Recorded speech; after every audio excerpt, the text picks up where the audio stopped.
नमस्कार, आप देख रहे हैं विशेष और मैं हूं आपके साथ निशान चतुर्वेदी।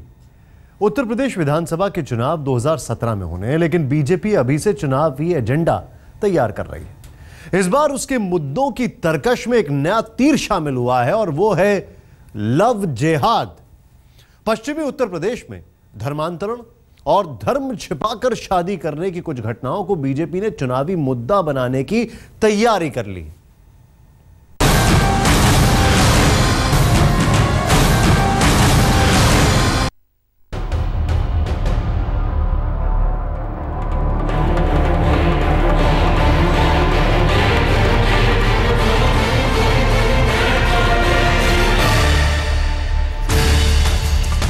सामने आया भगवा एजेंडा।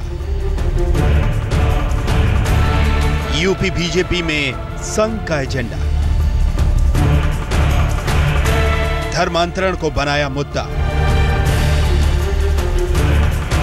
लव जिहाद पर ठानी जंग। मिशन 2017 का एजेंडा तैयार। केंद्र में सत्ता पाने के बाद बीजेपी का अगला निशाना उत्तर प्रदेश है। नजरें 2017 में होने वाले विधानसभा चुनाव पर हैं, तो निशाने के लिए हथियार अभी से तराशे जा रहे हैं। 2014 के लोकसभा चुनाव में बीजेपी को उम्मीदों से दोगुनी कामयाबी मिली थी। कुछ तो नरेंद्र मोदी के जादू का असर था, तो बड़ी भूमिका निभाई थी वोटों के ध्रुवीकरण ने। एक बार फिर से वही कोशिशें जारी हैं। बीजेपी ने फिर से आंखों पर मजहबी चश्मा चढ़ा लिया है। इस बार के एजेंडे में शामिल हुआ है लव जिहाद। बीजेपी के मुताबिक उत्तर प्रदेश लव इन जिहाद की चपेट में है। खास तौर पर पश्चिमी उत्तर प्रदेश में लव जिहाद सबसे बड़ा मुद्दा बनकर उभरा है। मैं समझता हूं इस बात को सरकार को संज्ञान में लेते हुए गंभीरता से लेना चाहिए और इस प्रकार की हरकत जहां हो रही है उसको प्रभावी तौर पर कार्रवाई करनी चाहिए। लेकिन उत्तर प्रदेश सरकार कुछ भी करने को तैयार नहीं है। उत्तर प्रदेश सरकार को करना चाहिए, अगर नहीं करता तो इसका दुष्परिणाम भोगना पड़ेगा। मथुरा में बीजेपी कार्यकारिणी की बैठक में लव जिहाद का मामला खुलकर सामने आया। उत्तर प्रदेश सरकार को घेरना, उस पर हल्ला बोलना और विधानसभा चुनाव में पार्टी की रणनीति तैयार करने के लिए ही बीजेपी कार्यकारिणी की बैठक बुलाई गई थी। बैठक में पार्टी का एजेंडा तैयार हुआ। एजेंडे में कानून व्यवस्था के अलावा जो सबसे सनसनीखेज मामला था वो था लव जिहाद। बीजेपी ने अपने एजेंडे के नोट में इसे तीसरे नंबर पर रखा है। इसमें लिखा है, प्रदेश लविंग जिहाद की चपेट में है, विशेषकर पश्चिमी उत्तर प्रदेश। लव जिहाद, इस शब्द में लव कितना है और जिहाद कितना, इसका पता तो शायद इस शब्द के इजाद करने वालों को होगा। लेकिन ये शब्द लव जिहाद इन दिनों उत्तर प्रदेश में चर्चा में है, और चर्चा में इसलिए भी है कि राष्ट्रीय पार्टी भारतीय जनता पार्टी की उत्तर प्रदेश इकाई ने इसे अपने एजेंडे में शामिल किया है। एजेंडे में दूसरे नंबर पर जो बात है उसको देखने के बाद पता चल जाता है कि बीजेपी की निगाहें कहां हैं और निशाने पर क्या है। आप भी देखिए अपने एजेंडे के दूसरे नंबर पर बीजेपी ने क्या लिखा है। बलात्कार और छेड़छाड़ जैसी घटनाओं पर सरकार की नरमी क्यों? और कहीं मामला वर्ग विशेष से संबंधित हो तो खाप की स्थिति। कवाल, खरखौदा, फैजाबाद, लोनी और अब हापुड़ जैसी घटनाएं इसके उदाहरण हैं। अब तो साफ हो गया है कि बीजेपी अपने लव जिहाद के एजेंडे को लेकर निशाना कहां साध रही है। हिंदू लड़कियों के साथ मुस्लिम लड़कों के रिश्तों को लव जिहाद का नाम देकर बीजेपी उत्तर प्रदेश में अपनी चुनावी रणनीति तैयार कर रही है। लोकसभा चुनावों से पहले पश्चिमी उत्तर प्रदेश में मुजफ्फरनगर दंगों की आग में झुलसा था। जो हालात थे उसमें सबसे ज्यादा फायदा बीजेपी को हुआ। हाल ही में मेरठ में धर्मांतरण का मामला सामने आया। बीजेपी ने इसे भी जोर शोर से उठाया। ऐसे मुद्दों को इकट्ठा कर बीजेपी अब इन्हें लव जिहाद का नाम दे रही है और लव जिहाद के खिलाफ बिगुल बजाने के लिए अपने एजेंडे में शामिल करके बीजेपी इस बात का संकेत भी दे रही है कि 2017 के यूपी विधानसभा चुनाव में उसकी तैयारी की दिशा क्या होने वाली है। मथुरा में मदन गोपाल शर्मा के साथ अनूप श्रीवास्तव, लखनऊ, आज तक। दरअसल लव जिहाद आरएसएस का पुराना एजेंडा रहा है। पश्चिमी उत्तर प्रदेश में बीजेपी पिछले कुछ सालों से यह मुद्दा उठाती रही है। आखिरकार उसे कामयाबी मिल ही गई। एक धर्म से जुड़े लोगों के खिलाफ बीजेपी ने सियासत की बिसात बिछाई तो इस पर जंग तो होनी ही थी।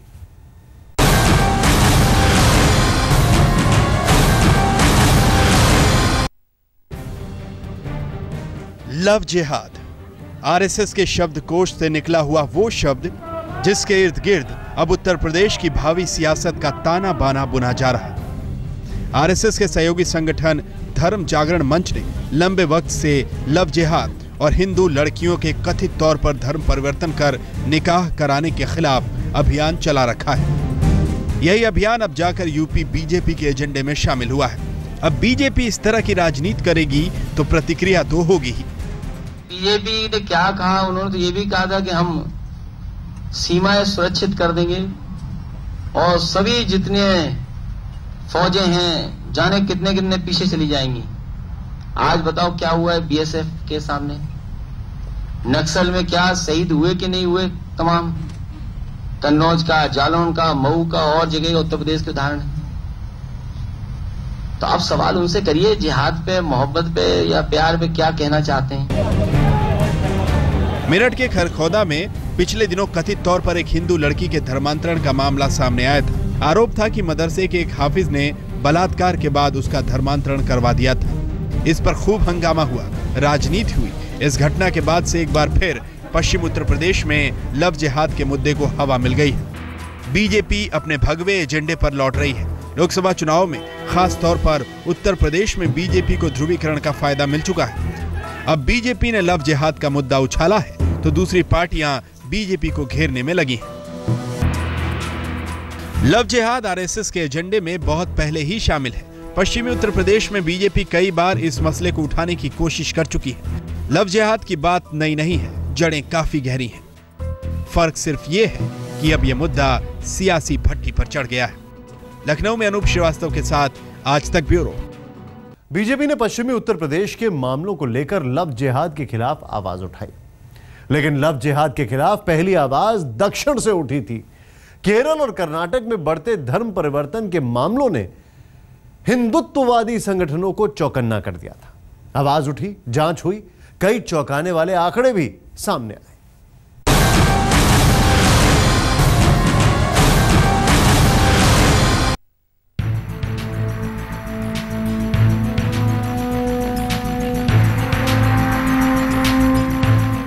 लव जिहाद की सबसे पहली चर्चा केरल के तिरुवनंतपुरम और कर्नाटक के मैंगलोर में हुई।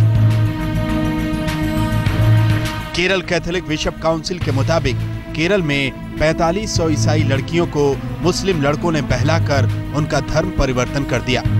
वहीं हिंदू जन जागृति समिति के अनुसार सिर्फ कर्नाटक में ही 30,000 लड़कियों को लव के नाम पर बहलाकर मुस्लिम लड़कों ने धर्म परिवर्तन करवाया। हालात कुछ ऐसे बने कि इसी साल 25 जून को केरल के मुख्यमंत्री ओमायन चांडी को विधानसभा में यह बताना पड़ा कि साल 2006 से अब तक केरल में 2667 हिंदू लड़कियों ने इस्लाम धर्म कबूला है। लेकिन लव जिहाद अब ध्रुवीकरण करके वोट बटोरने का मुनासिब मुद्दा बन चुका है। तमाम जांच नतीजों को दरकिनार करके लव जिहाद को भुनाने की कवायद शुरू हो चुकी है। केरल के अंदर सबसे पहले ये घटनाओं को सामने लाया गया था। 2007 में 2003 से लेकर के 7 तक मुलायम सिंह यादव यूपी के चीफ मिनिस्टर थे और 2006 में उत्तर प्रदेश हाई कोर्ट ने भी उत्तर प्रदेश सरकार को इस बात के लिए नोटिस जारी किया था कि उत्तर प्रदेश में हिंदू बालिकाओं के गायब होने, हिंदू बालिकाओं के साथ जबरन करने की घटनाएं ज्यादा आ रही हैं, इसका संज्ञान लें, इस पर कार्रवाई करिए। उत्तर प्रदेश सरकार ने कुछ भी नहीं किया। लव जिहाद के नाम पर इस तरह का सियासी फायदा उठाने की कोशिश तब हो रही है जब 2009 के आखिर में कर्नाटक में सीआईडी की रिपोर्ट में कहा गया कि लव जिहाद के मुद्दे पर तहकीकात जारी रहेगी। लेकिन अब तक जो साक्ष्य सामने आए हैं उसके मुताबिक लव जिहाद नाम की कोई चीज है ही नहीं और ना ही कोई संगठन इस तरह की साजिश में लगा हुआ है। भले ही लव जिहाद की धारणा और उससे जुड़े बयानों को सबूत से साबित न किया जा सका हो, लेकिन लव जिहाद सियासत के लिए एक मोहरा जरूर बन गया है।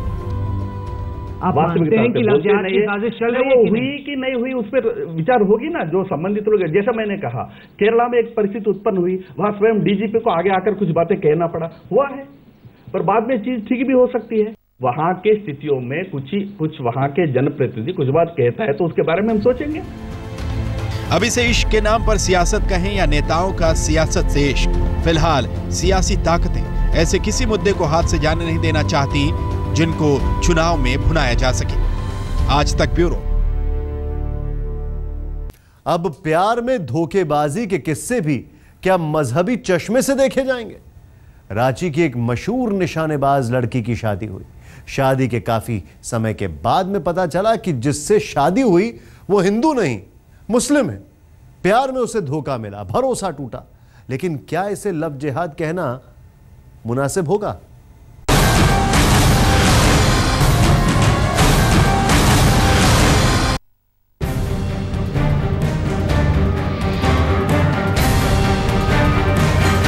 हिंदू रीति रिवाज से हो रही शादी का वीडियो देखिए।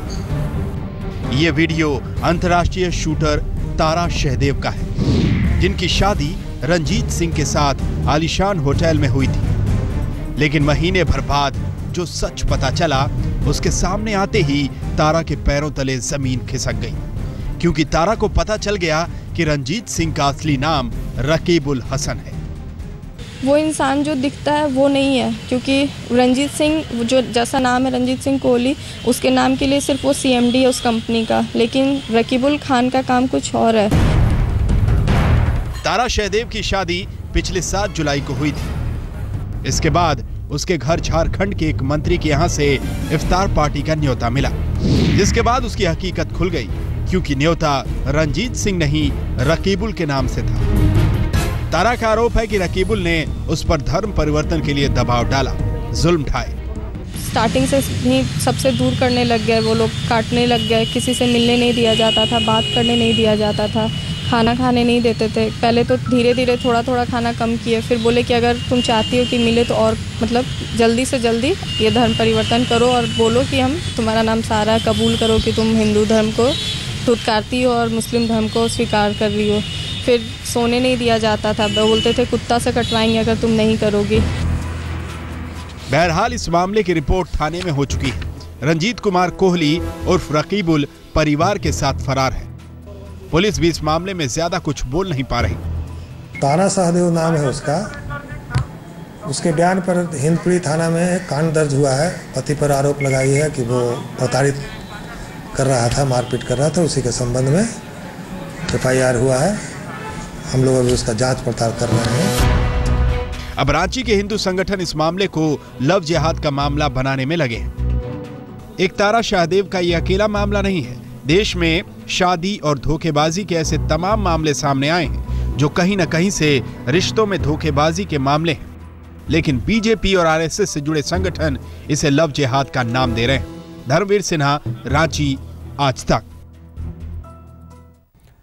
तो विशेष में बस इतना ही। देश और विदेश की बाकी खबरों के लिए आप देखते रहिए आज तक।